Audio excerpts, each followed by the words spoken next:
Halo guys, kembali lagi dengan saya Kali Masada dari Akademi Kripto. Kali ini kita memasuki modul kelima mengenai technical research, di mana di sini kita akan membahas cara melakukan entry and exit analysis. Jadi sebelumnya kita sudah melewati 4 tahap cara melakukan analisa dalam terms technical research. Di sini adalah tentang bagaimana sih caranya membuat entry dan caranya exit posisi di market.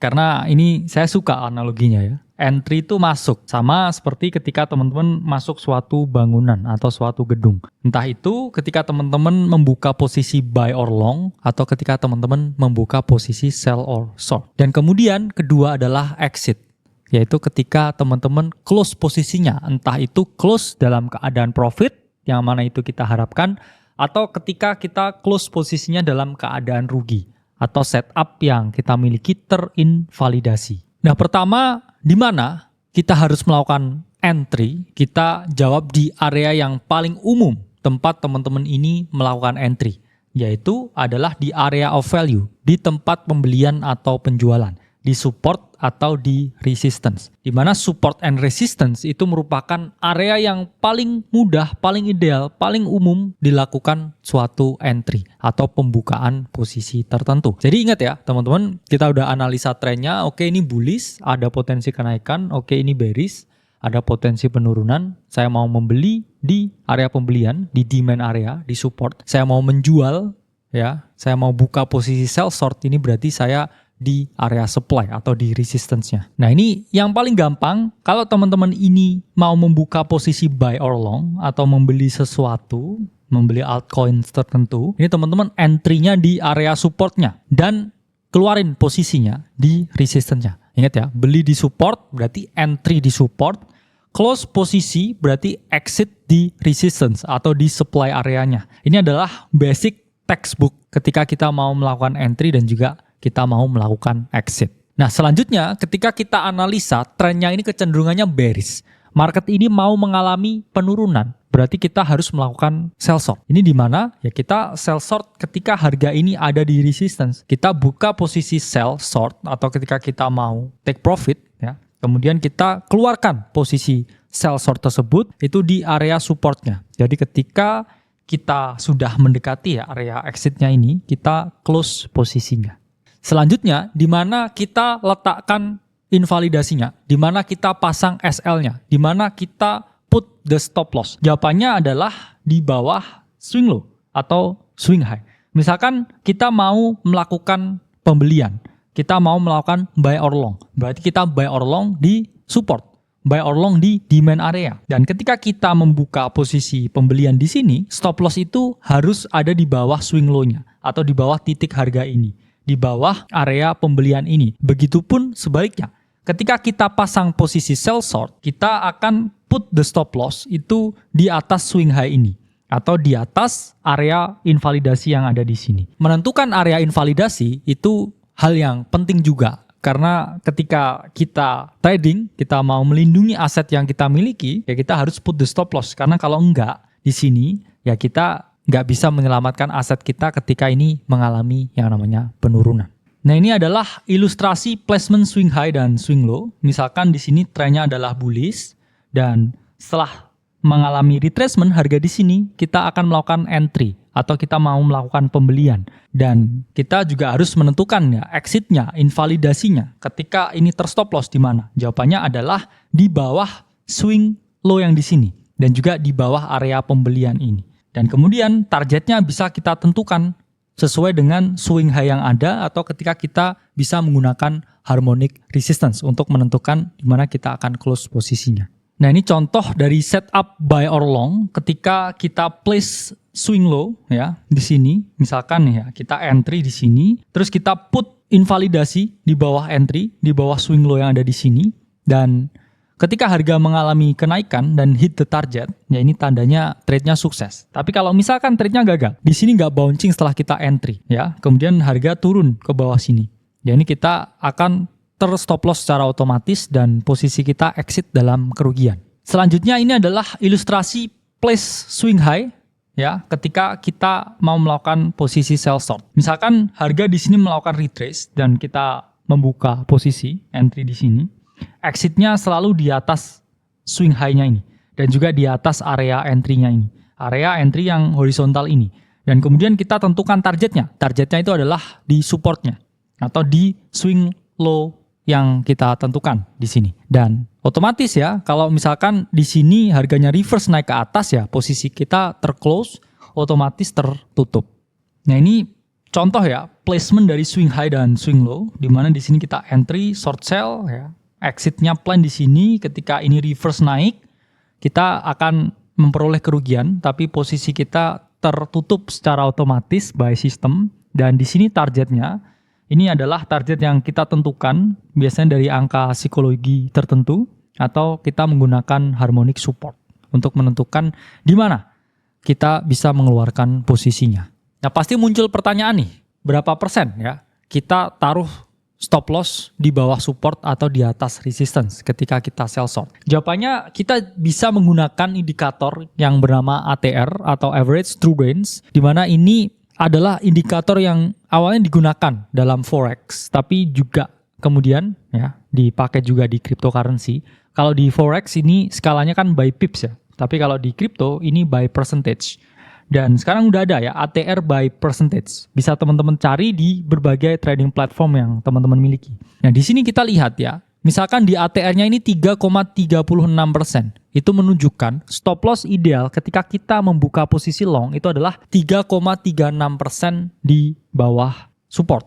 Jadi ini adalah indikator yang tracking volatilitas harga. Sehingga ketika kita ikuti ini ya, berarti kita tidak memiliki risiko terkena yang namanya stop hunt atau posisi ini turun dulu, stop loss kita tertrigger dan kemudian harga naik. Itu jangan sampai. Jadi itulah pentingnya menggunakan ATR atau Average True Range untuk melihat ya volatilitas yang ada di market.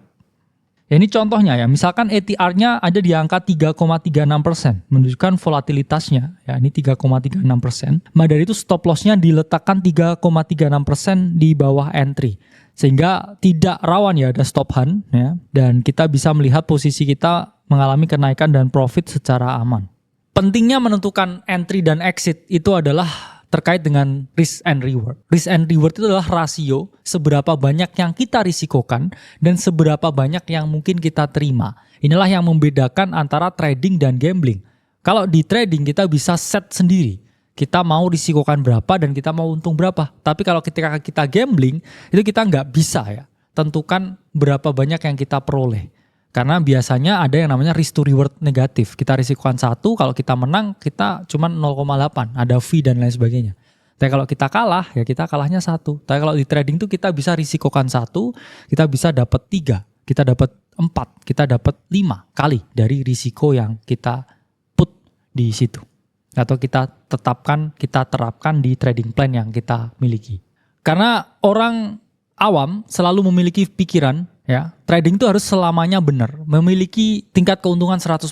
Setiap kali saya trading, saya harus menang kalau saya mau untung. Jawabannya itu nggak perlu ya, karena adanya risk to reward ratio. Jadi ketika kita salah dalam posisi, kita harus batasi kerugiannya. Tapi ketika kita menang ya, ini harus jauh lebih banyak daripada yang kita kalah dari rasionya. Contohnya seperti ini. Misalkan kita menerapkan risk to reward 1:3. Artinya kalau posisi kita terstop loss, ya ini kita kehilangan 1% dari total capital. Tapi kalau kita berhasil, kita memperoleh 3% dari total capital. Misalkan dari 5 trade, kita hanya benar 2 kali, yang 3 salah.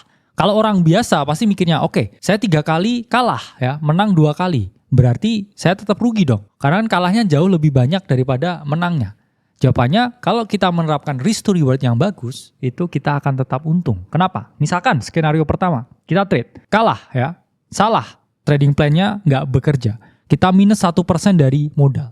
Kemudian yang kedua, tradingannya berhasil nih. Kita plus 3% dari modal. Kemudian kalah lagi minus 1%, kalah lagi minus 1%, udah 3 kali. Dan yang kelima, trade-nya ini berhasil. Kita tambah lagi 3%. Berarti ini apa? Secara keseluruhan, ini plus 6% dikurangi 3%, kita masih plus 3%. Apa artinya? Artinya meskipun 5 kali kita trading, 3 kali kita kalah, kita hanya menang 2 kali, kita tetap bisa memperoleh keuntungan dengan risk to reward rasio 1:3. Karena ingat, ketika kalah, teman-teman hanya kalah 1, tapi ketika teman-teman menang 3. Jadi ingat ya, trading itu nggak sama ya dengan gambling. Segala jenis gambling apapun, nah itu selalu tidak berpihak pada mereka, para pelakunya. Jadi kita harus stay on positive notes dan melihat market crypto ini sebagai peluang untuk trading atau investing yang sehat-sehat ya, dengan pertumbuhan yang wajar dan juga bisa dikendalikan. Jadi risk to reward ya dalam trading itu selalu 1:3 ya. Kita hanya berisikokan 1 ketika gagal, tapi ketika kita berhasil kita bisa memperoleh 3. Tapi kalau di dalam gambling itu kebalik ya. Kita ngerisikokan 1, ketika kita berhasil kita hanya dapat 0,8 atau 0,7, sehingga ini adalah risk to reward yang negatif. Jadi mana nih, harus pilih yang trading ya. Jangan gambling, karena nggak ada orang yang kaya ya dengan gambling. Harus stay on positive notes. Dan risk to reward ini juga sangat berkaitan erat dengan seberapa banyak kita harus trading, berapa yang kita risikokan per capitalnya, dan skenario dari kehidupan pribadi kita. Karena nggak ada ceritanya ya. Kita ini bisa trading terus-terusan 24 jam kayak robot. Kita pun pasti juga memiliki pekerjaan, kita juga pasti memiliki aktivitas yang lain. Itulah mengapa saya suka buat ini ke terminologi 3 orang ya. Pertama mungkin orang 30-40-an ya, bapak-bapak di kantor. Kedua mungkin anak kuliah ya. Ya usia 24, 25 yang lagi kuliah. Dan mungkin terakhir ya tongkrongan lah, bocah tongkrongan ya. Masih 18 sampai 20 tahun. Ini ada 3 skenario. Pertama skenario orang di kantoran. Misalkan orang di kantoran punya modal 100 juta nih ya. Dari 100 juta tersebut, dia ini merisikokan setiap trade ketika terstop loss, ini adalah 1% dari modal yang dia miliki. Dengan risk to reward 1:3 dan akurasi 70%, teman-teman misalkan ya, trade 20 kali dalam 1 bulan. Yang mana kalau kita bagi 4 ya kurang lebih trade-nya 5 kali. Hanya butuh trade sekali Senin, Selasa, Rabu, Kamis, Jumat ya. Jadi mau kerja ya, lihat posisi trade, terus kemudian di close malamnya setelah pulang kerja, atau bisa diotomatisasi ya. Jadi maksimal sampai Jumat. Ketika akurasinya 70%, ini bisa ya menang 14 kali dalam 1 bulan, kalahnya berarti 6 kali, dan gains yang diperoleh ini 36%. Kenapa? Ya karena ketika win 14 dikali 3 dikurangi, ketika lose ini 6 dikali 1%, hanya kurang 6%, dan gains 36% dalam 1 bulan itu performa yang sangat bagus. Dan ini tingkat kesulitannya medium. Teman-teman bisa ambil intraday trading ya dengan chart H4 dengan chart H1 untuk menunggu posisinya close, dan ini bisa teman-teman lakukan ya sembari kerja ya. Paginya kerja, kemudian udah pasang posisi ini, terus dicek ya siangnya atau sorenya. Ini levelnya masih medium. Kedua ya, ini mungkin yang kuliahan, ini levelnya agak hard ya. Mungkin kita kuliah kan mungkin 5 kali, 7 kali ya dalam 1 minggu, dan jadwalnya kadang pagi, kadang sore, kadang malam. Ini kita bisa lebih agresif ya. Kalau tadi bapak-bapak mungkin risikonya hanya 1% ya. Kalau ini mungkin bisa lebih berani ya. Risikonya 2% dengan akurasi yang sama 70%. Tapi teman-teman di sini karena kuliah ya, banyak aktivitas kosong, bisa trade lebih banyak sehingga ambil risk to reward 1:2. Trade-nya intensitasnya bisa double. Bisa sehari itu trade 2 kali atau bisa trade juga waktu weekend. Ini berbeda dengan yang udah bapak-bapak kantoran ya. Kalau ini bisa trade 40 kali dalam sebulan. Misalkan akurasi 70%, winning 28, losingnya 12, ini teman-teman bisa gains 88%. Apakah sulit? Ini sulit. Tapi karena itu tadi kuliah ya, waktunya bisa jauh lebih banyak daripada yang kerja. Dan ini misalkan teman-teman bocil kripto ya, bocah tongkrongan ya ini. Misalkan bisa lebih agresif, oke saya mau risikokan 5% per trade. Akurasi buruk ya, karena tinggi ya trade intensitasnya. 60% akurasinya. Risk to reward bahkan nggak 1:2 ya, 1:1,5 ya. Hanya mencari percentage yang kecil. Ini bisa trade sampai 120 kali ya dalam 1 bulan. Ya berarti sehari bisa trade 2-3 kali ya. Intensitasnya tinggi, bisa long paginya, sorenya bisa short dan lain sebagainya. Winning 72 kali, ya losing 48 kali. Secara statistik itu masih gainsnya positif ya. Kalau kita 60% akurasi, RPT atau risk per trade-nya 5%, ini kita bisa gains 300%. Tapi ini levelnya expert ya. Ini make it or break it, antara kita bisa grow 300% dalam sebulan atau kehilangan semua ya. Karena masih tongkrongan, nggak ada tanggungan, mungkin strategi yang cocok ya buat teman-teman yang masih ingin ya aura mudanya ya belajar trade sebanyak-banyaknya. Ya ini juga bisa jadi suatu preferensi. Jadi setiap individu punya gaya trade masing-masing. Selanjutnya kita akan bedah lagi modul-modul yang lebih advance lagi. Saya Khalil Masada dari Akademi Kripto. Sampai berjumpa di series modul selanjutnya.